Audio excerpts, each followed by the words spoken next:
Hey everybody, it's Andrea from Ribier Ceramics. Now, I don't know about you, but if you do anything with pottery, you may find you are a sucker for something to use with pottery. So a new tool, a new decorating device, something like that. And this has happened to me today, and I have bought this. Now, all it is apparently a wooden panel. It is how it was described. I bought it at the charity shop. And I thought maybe I can use this to put texture onto something. So my first thought was like for a platter or something to make it. And I do have some forms that would work with that. But I think what I'm going to try first, which is probably extremely ambitious, but we're going to try anyways, is I'm going to try and make a mug. Now I have a pattern piece and you can see it's going to fit quite nicely into this size. So let's roll out some clay and get going. So the clay I've decided to use, for better or for worse, is this Luna Fleck clay. Don't mind the 7, that was for test tiles. From Valentine's Clay here in the UK. That's where I buy it at least. It's got a nice little speckled pattern to it. You can see, not too much. Does pick up texture. I don't know how it'll be with such deep texture. The reason I'm using that is because I am out of my usual white stoneware and I haven't ordered more. And also I was using this speckled clay last and I don't want to clean up the desk because the only other clay I have is porcelain, so I have to really clean everything before I use that. And I'm just not feeling it. So we're going to make a mug from speckled clay and try texturing it.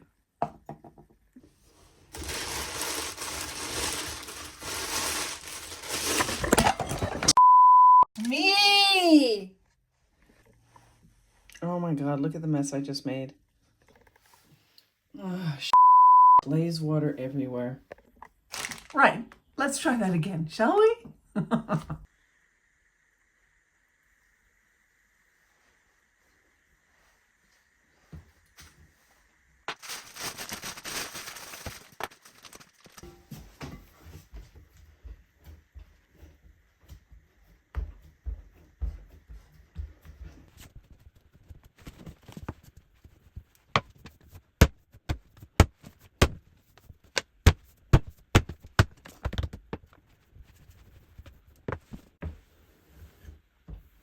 I need to get some longer sticks because I hate having to move those up every time I want to get the full length. This is too long. I already know it's too long, but I want to get the thickness, right? So I have to keep rolling back and forth because, again, I think this is now too far, so I can't roll it this way. I guess I could cut a bit off. That is a thought. Oh, maybe. Yeah, all right, I could do that. And the thing is, I want to get a bottom out of it too, like a bottom, right? A bottom for the mug.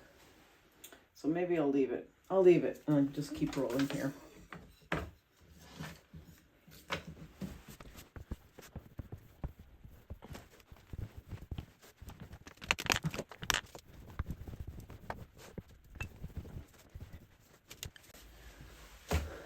Right, is that, yeah, that's lying on the board, maybe not everywhere, but I think it's okay, because if it's a bit thicker in the middle, it's okay, because since we're going to put some texture on it, that'll thin it out as well. So if it's a little bit extra thick, it's okay, but I want it more or less the same thickness, so you couldn't tell by eye.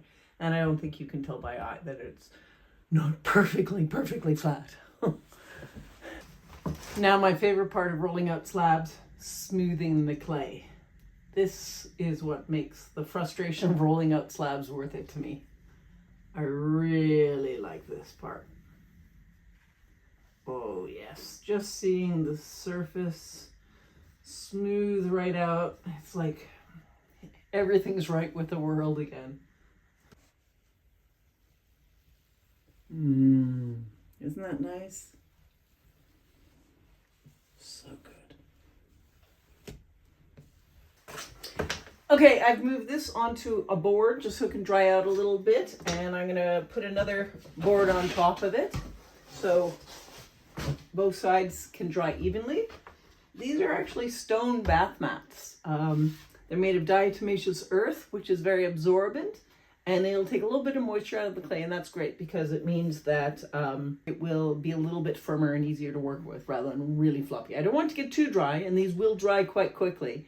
So, but I'll leave it here for 10 minutes or so while I prepare the texture board. Right, location change, because now we are in the garage. My kiln's actually in here if you've watched some of my other videos, but we're not after the kiln right now. We are after this WD-40. From what I understand, this is what you put onto texture to help loosen it. I do have cornstarch, but I don't think, because this is such a complicated pattern, that it's going to work as well. So we're gonna try this just for a change. If it doesn't work, I will let you know, okay? I won't just like, oh, magically it did work. No, if it doesn't work, you will know, because you already saw the fall with the camera, so you're gonna know the whole process. No secrets here. So all I'm gonna do is I'm gonna spray it lightly here. So now that's going on nicely. So that went in one direction, I'll go the other direction, because I'm not sure exactly where I'm using it. I want to put it, I don't want it to, oh, see, that was a bit much because I don't want actual loose bits on it, but I think that's okay. And then I might just buff it a little bit with a soft cloth just to pick up liquid bits of WD-40, because I don't want that. Okay, let's go try it. So I decided the right thing to do would be to use just a little bit of a sponge to try and pick up any excess oil that I put onto it, but also to just make sure that any sharp corners are covered in it. I think it's okay, but it's definitely looking wetter here than at this end. So there's shine everywhere though, so hopefully the oil's everywhere. I did try and go spray in both directions. Oh, I don't want to leave little bits of sponge. So yeah, dabbing up and down seems to be the best system right now. It won't go this far, but always want to be sure, don't we? Right. Okay. Hopefully that's going to be all right. So this clay is already soft leather hard. It's really been less than 5 minutes since I put it between the boards. That's how quickly it works. You can see the moisture it picks up. So I want to get it onto that texture board before it's too late. We're not going to worry about that little crumb there because we're not going to be using that. All right, let's see how it goes. Okay, so I think the easiest thing for me to do will be just to lift this clay onto the board and do it right here, and then try and just gently roll it in the texture a bit. Wish me luck.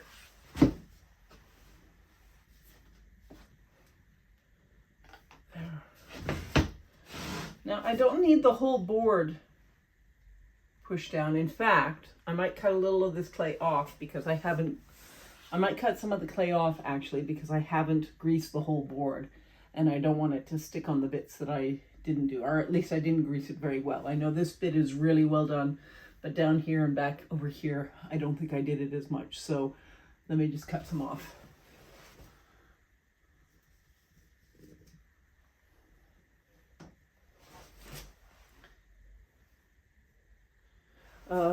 Where's my template?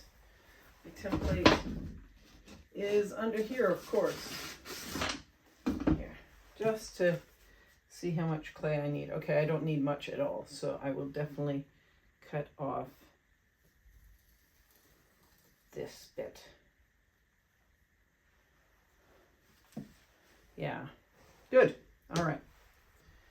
So, and then I will also cut off this bit, and this will be big enough to cut my bottom for the mug, and I'll just leave that there because I can stiffen up a bit more. Okay, right. Okay, so now I need to roll it, don't I? This is the slightly terrifying bit. It'll be fine. It'll be fine, Andrea. It'll be fine.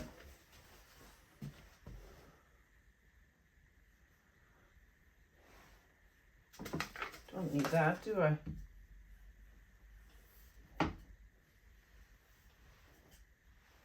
I don't even think I need to roll it. Maybe I should just press it with my fingers. Maybe that's a better idea. I think I read someone was doing this. They made their own texture boards, not necessarily a wooden carved one. And they suggested going from the outside in. So thank you, Ceramic Review Forum, for that suggestion. Hopefully it'll work. I do want to roll it because I want it to be flatter for the inside, and obviously I can't change that once it's done. So maybe I will roll with this, just to make it smooth a little bit. Yeah. And I'll go the other direction. Excuse me. Okay, that was good. So I will just smooth it out again with my rubber kidney. And then next we have to try and take it off, right? Okay, this is the moment of truth. Wish me luck. Is it going to come up? Oh, it is. Now, let's see if it has the nice texture on it. Oh my God, it works so well. Oh my God. Look at it. Oh, it works so nicely. I am so pleased with that. For my first try, that is really good. I am really happy with that. Okay, I'm going to cut the slab now. I'm going to just use the wooden stick because it's my thing, because it's a little bit more reliable than the piece of paper that I have used so many times before. Oh, that's good. I'm still stoked about how well that texture came out. Oh, look at this nice bit here. I might have to make something with this lovely strip here, because isn't that nice? Oh, I think it's nice. Oh, well, it was nice till I started carving randomly into it. That's fine. It'll probably be fine. Just give it a tap. What will I make with it? What does one make with a strip? Have some think about that. And then this that side I've already cut. This side over here. Good. And I think this is firm enough. Like you can see, it's holding its shape pretty well. It's got some flexibility, but I think this is firm enough that we can start making the mug. So I meant to cut this off without any texture there at the top, but that's okay, because what we're going to do is just thin it out a little bit with my pony roller here, because it's always nice to have a little bit thinner at the top where you put your mouth. It just feels nicer when it's thinner. So I'm going to roll it down, and that'll get rid of the texture, as you can see. Probably going to have to just straighten this piece of clay out again, so I'll do that again off camera, because it's boring to watch clay be precision cut several times in a row. There. Okay, I've put you on stable ground, and hopefully that's where you're going to stay, because I do not need dirty glazed water everywhere again. So now I'm going to make the mug. I'm going to use this form. I got this form from Alexandria Pottery Tools. I'll link them below, because I think they're great. I want to support another small business, and I am not a 3D print artist, so let the experts do it, right? Right. Okay, I'm not going to give you a tutorial for how to make this. She has several good tutorials on her page, so you can watch that, but you can watch me making it, okay? Just going to move you back enough so that you can see what I'm doing, so, hopefully.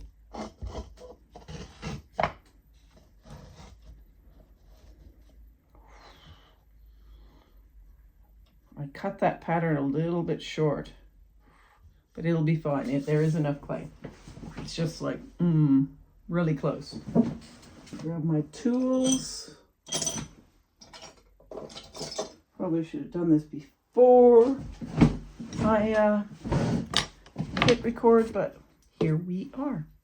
Right, actually I'm gonna get rid, I have a board here and I'm gonna get rid of that, so. Okay, so I just had to move with a few things so you can see what I was doing better. And now I'm gonna get to it.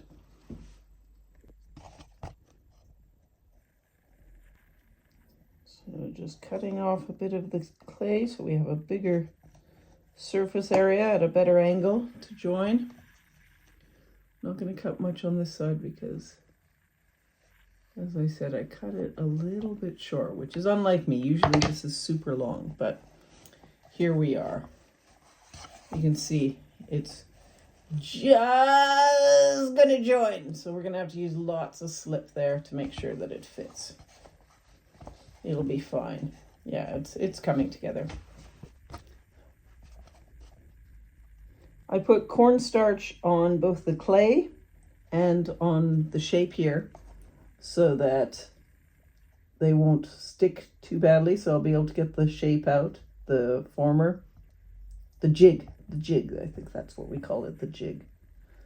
That's what Alexandria calls it.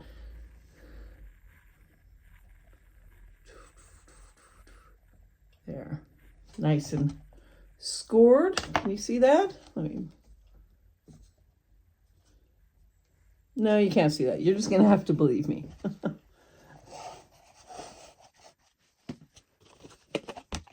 Take off my lid. Old hummus container. Very good for keeping slip in. I would prefer a yogurt one, but I didn't have yogurt and I needed to have a container. So here we are. Just going to move that light so I can see better because you aren't putting this together. I am. So I'm the one who needs the slip and the slip. I'm the one who needs the light.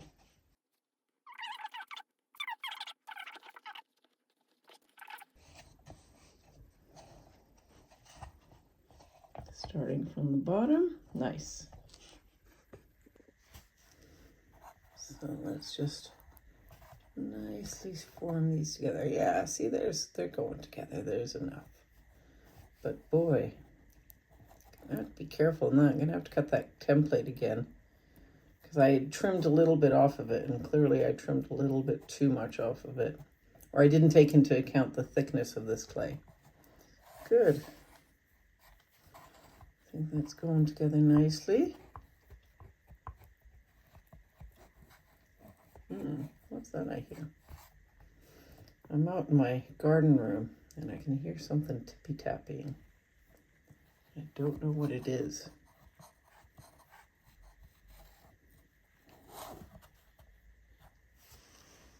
There, that's good. And then I have to do the top, but I have to first push the top in. I'll come back to you, you'll see. Okay, I've got the mug shape and I have cut out the bottom as well. Along with the jig, you get a nice cutter for making the bottom. And I'm gonna even out the top of the mug because you can see when you're pushing the clay, it gets a little above it and I want it to clearly be even. So I'll cut that off and take out the jig then, and then I will put on the bottom. Okay, stay tuned.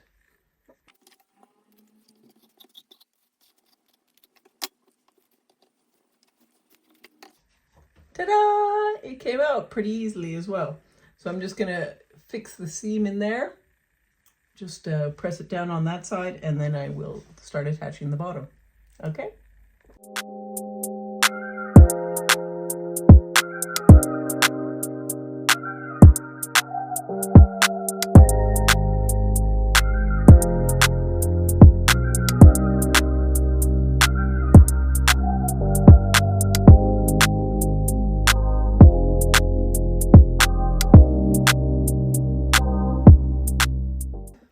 Okay, I have the bottom on, I put a coil on the inside, I've smoothed out the top edge. Only thing I need to do is, oh, look at that. Can you see that? It's a bit lumpy on one side. The only thing I have to do is figure out why there's a lump and then put the handle on. I think I know why there's a lump. It's where the seam is. So that'll probably, you won't be able to see it much once I end the handle. So we'll do that. The texture's holding up really well. You can see, looking really, really nice. I'm pleased with that. Not sure how I'm gonna decorate it. I would just want to get the texture on there so much I didn't think about the rest, but we'll figure it out.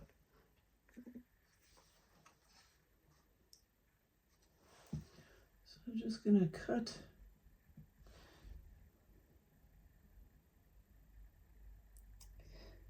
this a little bit, little extra bits of my handle. Really like this shape for the handle, but because this clay is a little bit thicker, I am worried that I won't be able to hold it comfortably in the hand. So I think I'm going to put something on the top here, but let's get the handle attached first before we worry about that.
Okay, so it is, oh, I shouldn't lift it up.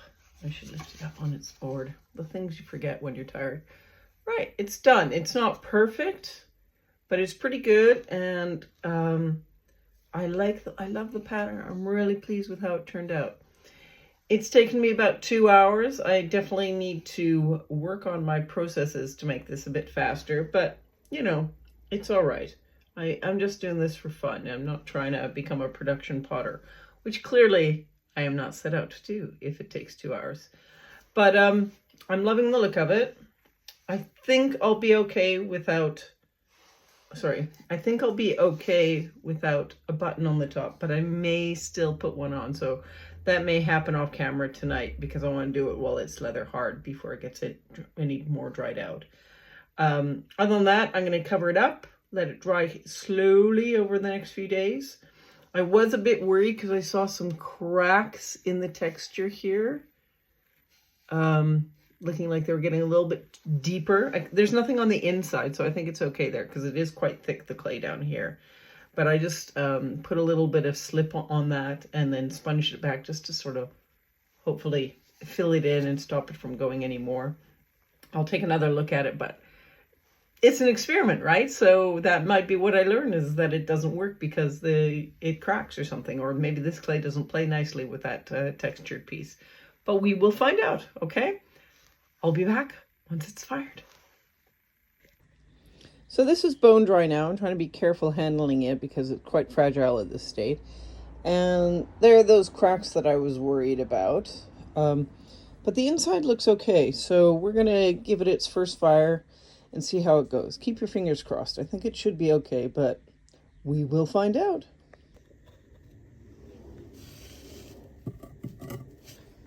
There we go. Bye-bye. Okay, I forgot to film, but it came out of the bisque fire just fine. The cracks didn't go through. So I've glazed it, and we'll see how it glaze fires. So the mug is out of the kiln, and did it survive? Yes, it did! Look at it. It's pretty nice. I like it. I am cheating a little bit. I'm showing you the nice side of it. This side I don't feel came out as good. But that is my glazing, not any problem with the actual mug. So if you compare here, the glaze is a little bit thick, and then as you come around here, you can see the texture better underneath it. What I did was a little bit of manganese wash right at the top, and then Mako's birch below it. The manganese wash is also from Mako, and the same on the inside. Inside I don't mind. Inside didn't have texture, so it looks fine. Bit of pooling in some corners and stuff, and that's great. This bit I really like. That is nice. But this, it's a little boring. So what would I do different for the next one? Next one, I wouldn't use this flecked clay. You can just see the flecks in it because it's wasted when I cover it with this. Might look good with half the texture out, but I don't feel that flecked clay is what you want to have half and half with the texture. But that's my thoughts. Maybe I'll try it. But next time I'll probably just use my white stoneware clay. I think that'll be better. If I use a glaze like birch, I might try birch again. But I'll definitely keep it thin or wipe it back a little bit even. White back might look quite nice. In fact, that might work with this fleck clay or a buff clay. We'll see. I did put a button on for all of those of you who were observing. You may have seen that. So yeah, because I always like to have my thumb there and it's nice to have a button. So there you go. My mug made with the texture board. Expect to see more of those. Thanks for watching. Really appreciate you being here. Give this a like, give me a subscribe, give me a comment if you have a question or a suggestion for next time. Thanks.